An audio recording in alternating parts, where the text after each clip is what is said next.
Hey, what's up, people? Friends, family, Facebook.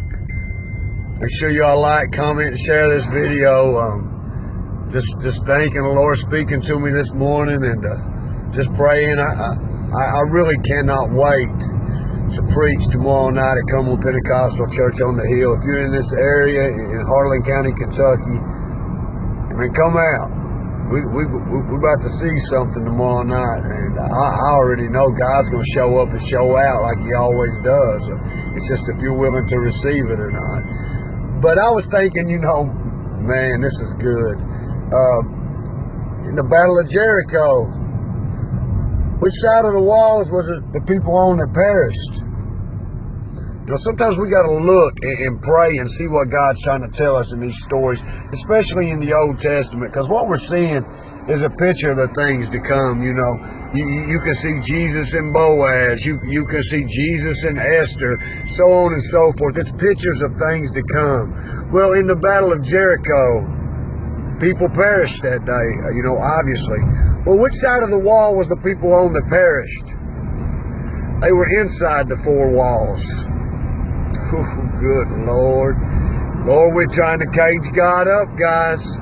Man, I'm telling you, the people on the outside of the walls, they're the ones marched around in freedom, talking about, they're the ones that were doing God's will, not the ones on the inside of the four walls. Man, we've got to take heed to that. Something in my spirit, God's just saying, we don't keep my son Jesus caged up in the four walls of a church. Get out here to the lost world and talk about Jesus. Good Lord, what a message. That'll preach every day and twice on Sundays. The people perished inside the four walls. Are you all keeping Jesus caged up in your lives? Are you sharing them? The people on the outside of the four walls lived. Man, let's don't march around inside the four walls. And then we get out of here and we don't do a thing, man. Don't do a thing.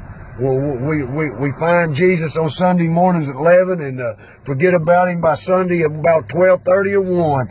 And it's time to watch our CNN or Andy Griffith or Sports Center or something else the rest of the day.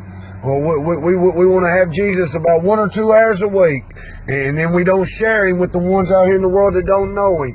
We got to be leading people to Christ. These people been saved 30, 40 years, 50 years, whatever. And I just wonder how many have they led to Christ? I've been saved since December of 2016.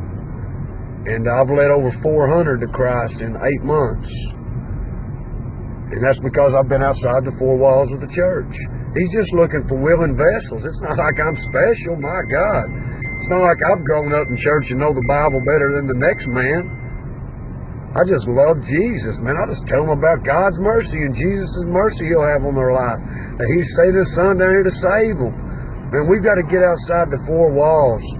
Because if we're not leading the people to Jesus, what good is any of it? What good is anything if we're not telling the lost about Jesus Christ? Get outside the four walls. Good Lord, get outside the four walls. I don't want to be like the ones on the inside that day of Jericho and perish. I'm not going to be like the Israelites and wander in the desert for 40 years. I'm not going to be in the wilderness. If I've got to go by myself, or if I can find 10, 15, 20 people that wants to serve the Lord, that's what we're going to do.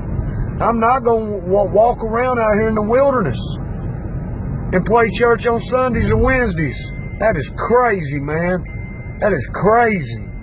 We hollered the end of time's coming, and if it is, then why aren't we out here telling the lost and dying world about Jesus? My God, some of us are going to be going to heaven by ourselves. None of our loved ones are going to be going because we're not sharing the gospel with them, man. Good Lord, let's wake up, church.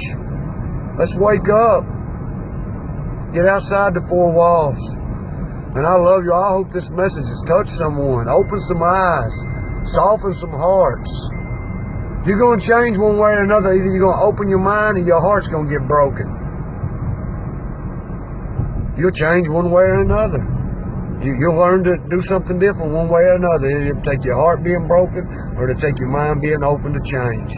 Quit being conformed by what you've always thought and had God boxed up, because that's the way you would grown up to know it. There's so much more, man. Man in general has tried to box the power of God. You know, Moses, he thought the power of God, he thought God could only work through his staff, the staff he had. Moses said, God told Moses, use the rock. He said, nah, this staff's been good to me. You know, it opened the waters up, and rightfully so. We've had things in our life that we could depend on. That's why God told Moses, he didn't say you can't go to Canaan's land. He said you won't go, because Moses wouldn't go. Moses was too busy worrying about his staff and things like that, instead of wanting to do a new thing that God was wanting them to do.